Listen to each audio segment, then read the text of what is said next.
Okay guys, a quick puzzle. What's this carburetor, fuel pump, and intake manifold off of? Leave a comment down below, then we'll get into it. Okay, now to answer my own question.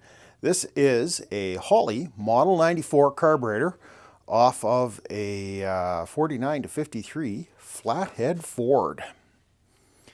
And out of my treasure trove, I got some flathead Ford parts, actually some flathead Ford engines, and a few bits and pieces. I have an upcoming project, kind of a longer term thing that I'm working on, where I'm going to need a functional Model 94 carburetor. Let's see if we can get this one torn down, or maybe that one, and free everything up and maybe get a functional carburetor out of this. Let's give it a try. The Model 94 carburetor was invented by the Chandler Groves company. It was commissioned by Henry Ford back in the early 1930s when they first came out with the flathead Fords. The flathead Ford V8 debuted in 32, I think it was. Anyways, the Chandler Groves would have been pretty hungry at that time. That was the Great Depression after all. And they agreed to Henry Ford's demand that Henry would pay for them to invent the carburetor, and they would get a one-year contract to produce the carburetors. And then, you know, they were expecting the contract to get renewed, of course. But that didn't happen. Henry took the patent and put it out to bid to the lowest bidder, and Holley came forward. So this became what was known as the Holley 94. We've got upper, middle, and lower sections. The lower section is cast iron, and the upper two sections are aluminum.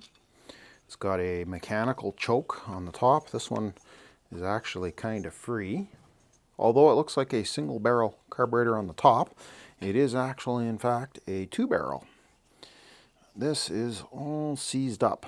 So let's tear this one apart. I'll set this aside because it seems to be in a little bit better shape. The choke at least moves. Spray a little bit of lube on things.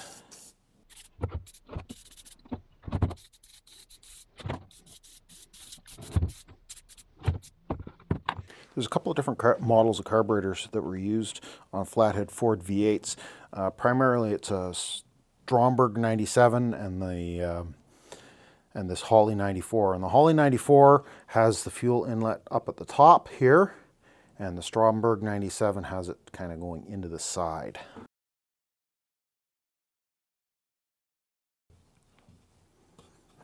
So there's our choke lever. I think we're missing something here on the side. Ooh. The lube is starting to free things up. Maybe we'll get lucky here. This is the accelerator pump in here. Does this one move? Oh, not even close. And there's supposed to be a linkage between there. All that is on the other carburetor. Just a sec. So here is our choke fork. This is our choke cable. And as you can see, oh, that choke does move. Okay. This is our throttle input, is right here. And this is the link up to the accelerator pump that pushes in there. Gives a little extra shot of gas when you hit the gas pedal. Let's douse this down with a little bit of schmoo too. I'm not too super concerned about getting these carburetors dialed in. There are other options available. You can buy a brand new Chinesium-made Model 94 carburetor from Amazon for like 120 bucks. Are they as good a quality as an original one? No, but are they going to be brand new out of the box and not all rusty? Absolutely. So start with this one. Now that we get that freed up, any movement on the throttle plates yet? I'm going to say no.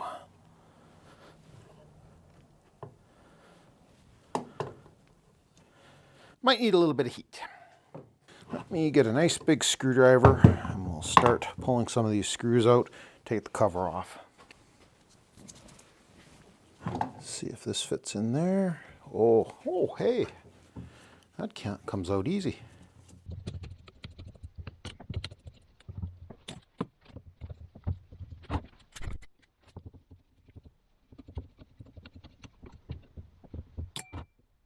I did order in a carb kit, for one of these at least. We'll probably end up kind of combining the two. One of these carbs, I forget which one, still has the original, here we are, Ford script on it. So that says this is an original, an OEM carburetor. The other one doesn't have Ford script on it, so it's probably a replacement. And I think that's the last one.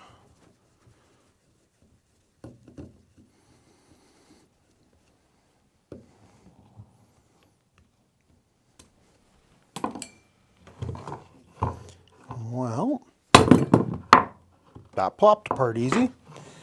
There's the inside of the float bowl, and here's our where our fuel sprays down into the throat of the carburetor. It's got a brass float in it. The needle is stuck. I don't know if you guys can see that or not. The needle. Oh, it's not stuck. Look at that. Impressive. Of course, as you can see, we got mud daubers have been playing in the vent. Mud daubers aren't quite as common around here as they are other places, but they still make mess.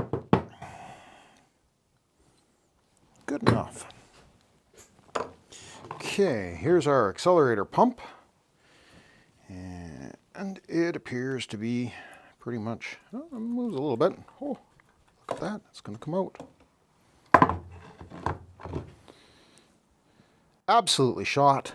That's not surprising. A little spring. And carefully let the spring go. Keep our cap and our spring and everything together. Okay.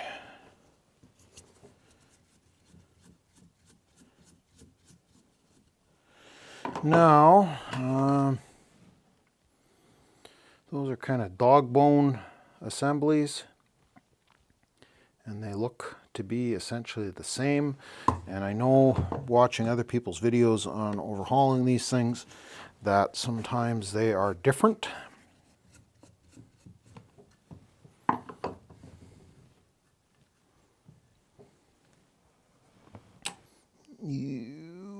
Lots of gummy gas down in there.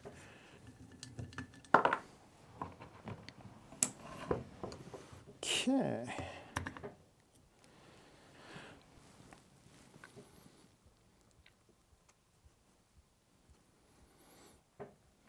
And that is what puts the gas down the throat of the carburetor.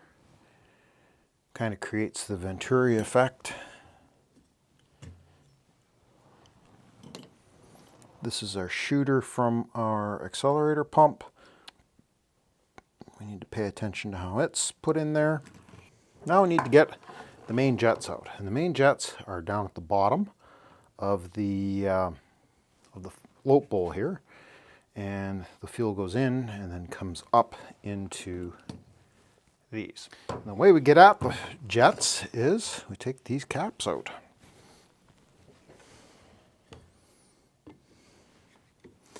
And we're not going to do it with a greasy screwdriver. Get the sliminess off the screwdriver.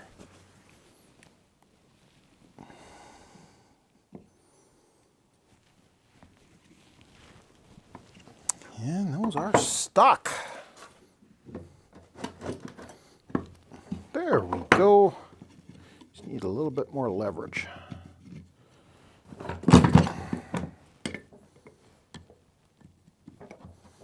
Well, just give me a second. I'll clamp this in the vise and then I'll be able to get some leverage on it. There's always got to be one that fights you. And my concern is the brass is starting to round out on that.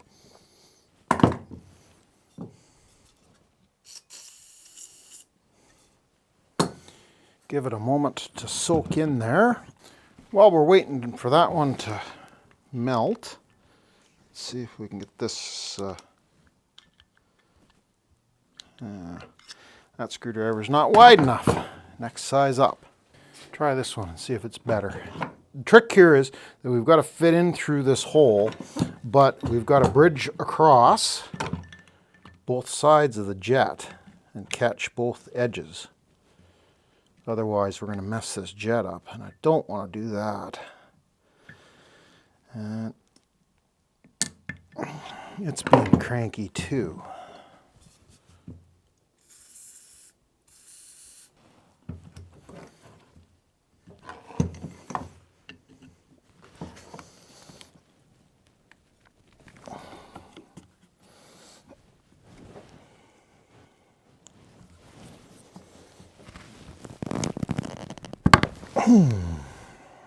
That is not going good.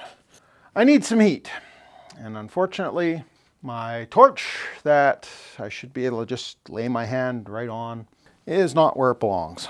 Yeah, the messy garage strikes again. Well, let's continue tearing this thing down. I've got one screw comes in from the bottom here. And then two more from the top. And we got another screw that's being difficult. Maybe a little bit smaller screwdriver might help. Ah, there we are.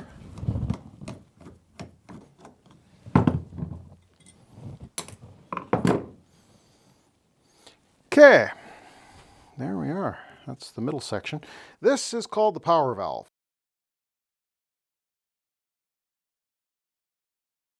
I do know that it is critical to the function of this carburetor.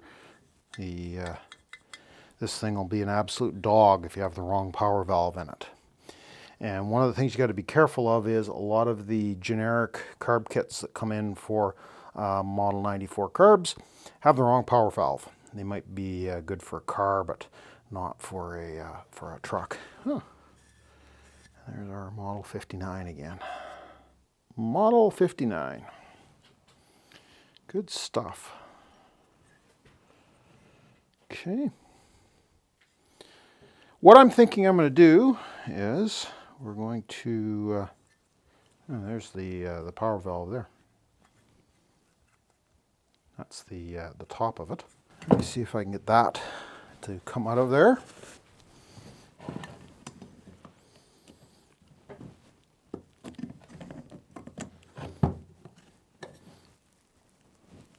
Yeah, it's a little stiff.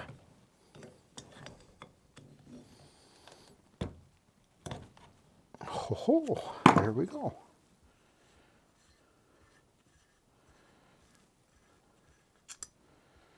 Okay. That's got a screw in it that we could take out, and we got the spring back there, but that's moving free. I think I'm going to leave that alone for now. We can definitely think about doing that before reassembly, taking that all apart and cleaning it up. For now, that's just fine. What have we got going on here?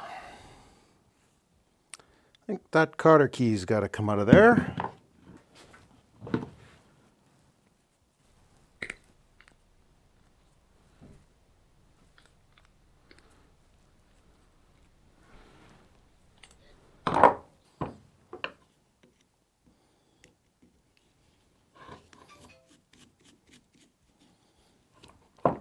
Perfect.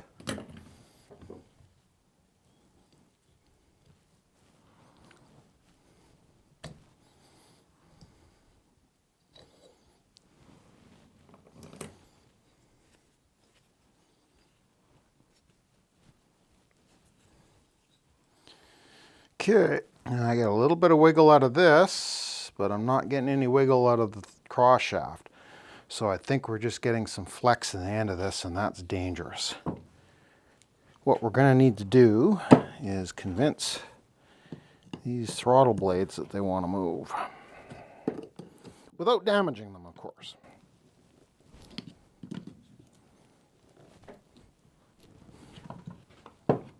Now, let's take this jet out of here. Say we're missing one. The key is going to be getting this broken loose.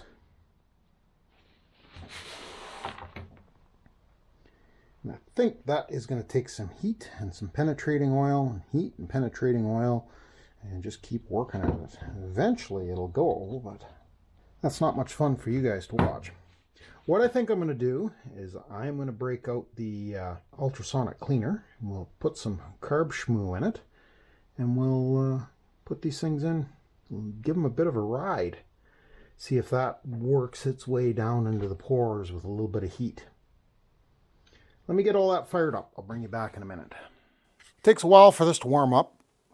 17 degrees is the ambient temperature here in the shop, and 40 degrees is the target.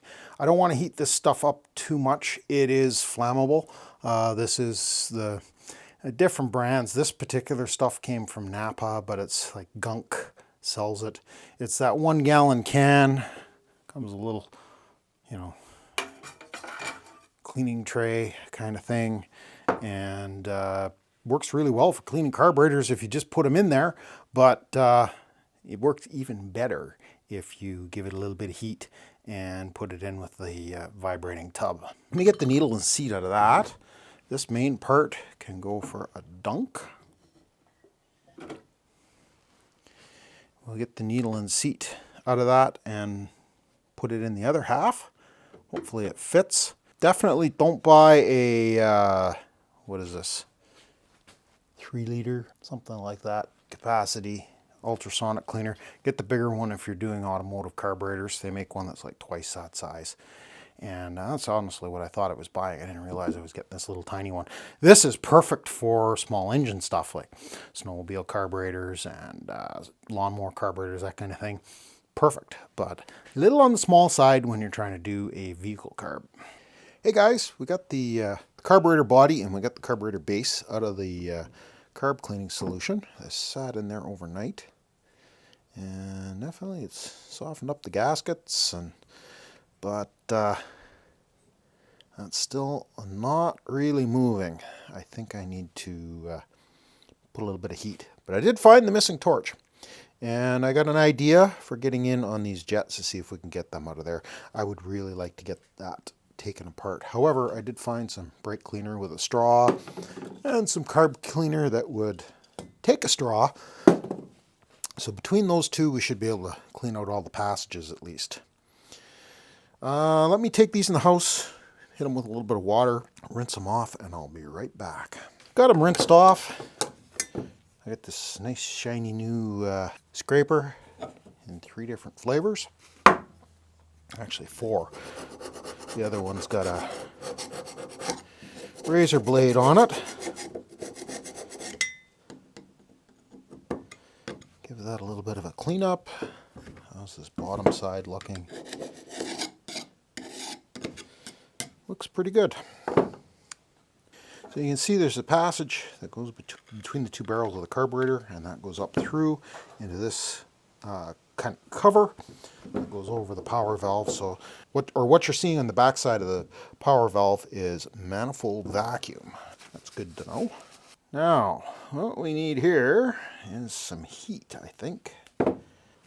We don't want to bend the throttle plates. We don't want to break that shaft.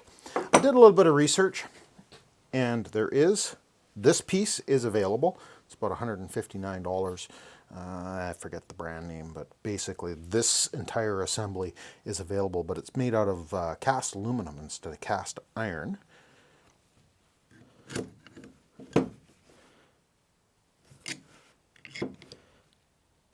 That doesn't seem to do much. As you can see, we got 5/8 and 5/8, maybe a little bit more on each side that brass tube runs through. And I think we've probably got a little bit of corrosion in there. Let's give it a little bit of temperature and see what happens. Might help if we actually had some propane.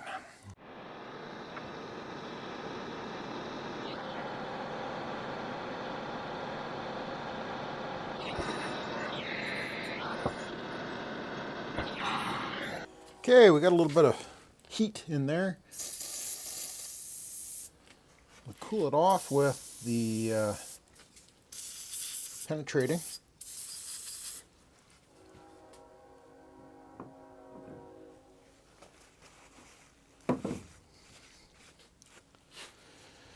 And we'll see if we can get a little bit of movement out of these.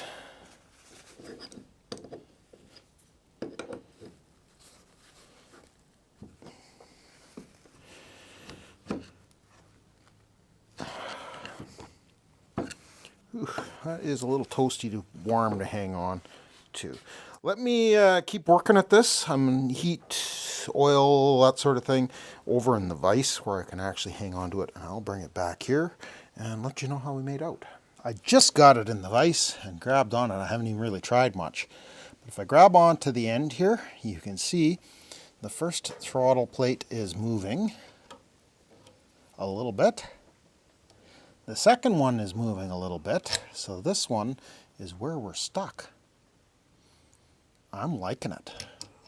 We just got to get this side broken free and we'll be in business. Let me keep working at it. Well guys, 2 or 3 more heat cycles and we have throttle plates. Still pretty toasty warm, as you can see by the smoke coming off of it. And I think it needs to be completely taken apart, cleaned up with Scotch-Brite and lubricated, put back together again.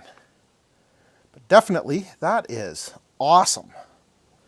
The only thing we've got left that we got to get out of the carburetor are the jets, and I think that will probably come out of there with a little bit of heat too. Let's get set back up over on the other bench, and we'll take a crack at those too.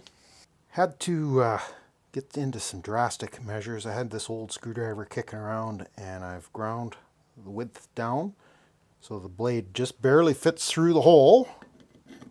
I already broken this one loose, but it fits through the hole and it bridges across. Ooh man, that is sticky.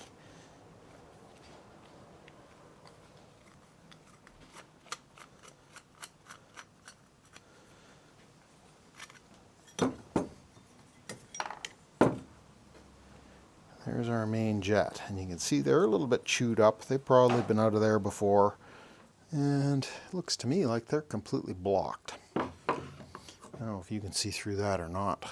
Just put the white in behind and nothing. So definitely those needed to come out. I haven't broken this one free yet, so let's see how it goes. The screwdriver just barely fits in. It bridges across both sides of the jet. Hopefully you guys can see that.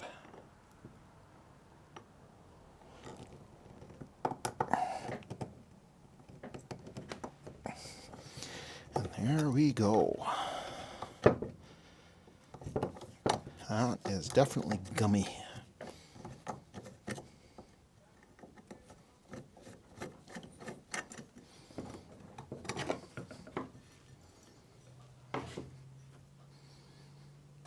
And again, completely blocked.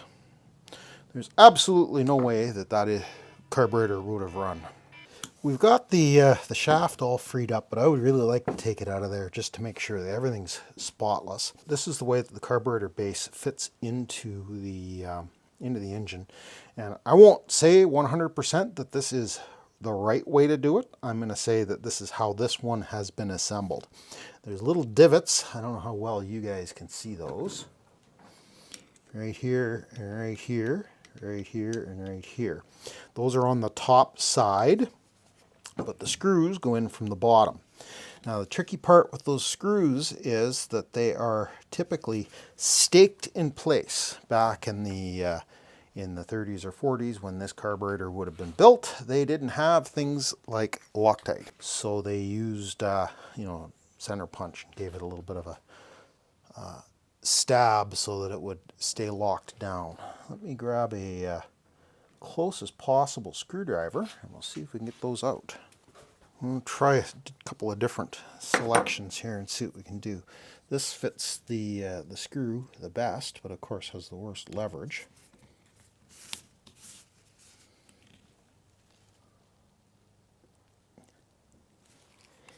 Yeah, and those are brass screws, so we don't want to strip them out of there.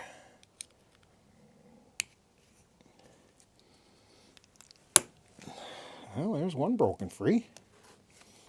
Usually it's the other way around. You get 3 that break free and 1 that's stuck. Oh, there's another one.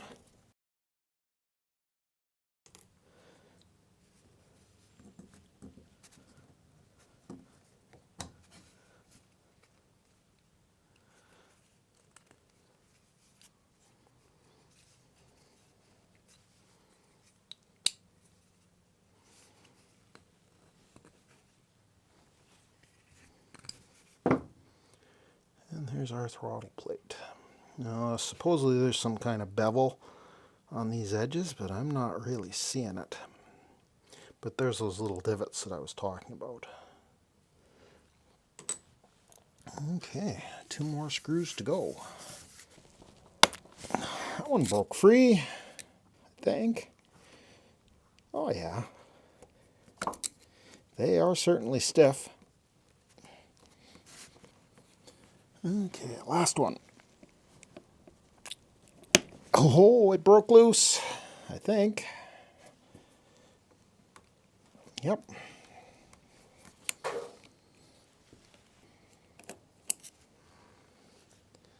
Number 4.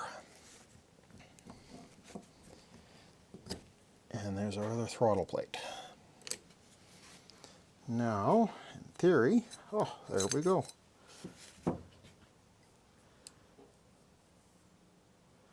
If you look at this, you can see this end, well, it's not really chewed up. It's much dirtier than this end is. So, yeah, needs a good cleanup.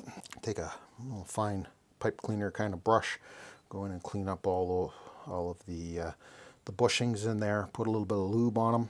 We've got some more cleanup has to happen on this piece, and obviously all the passages in here, and all the passages, although there's not really much with fuel and the vent,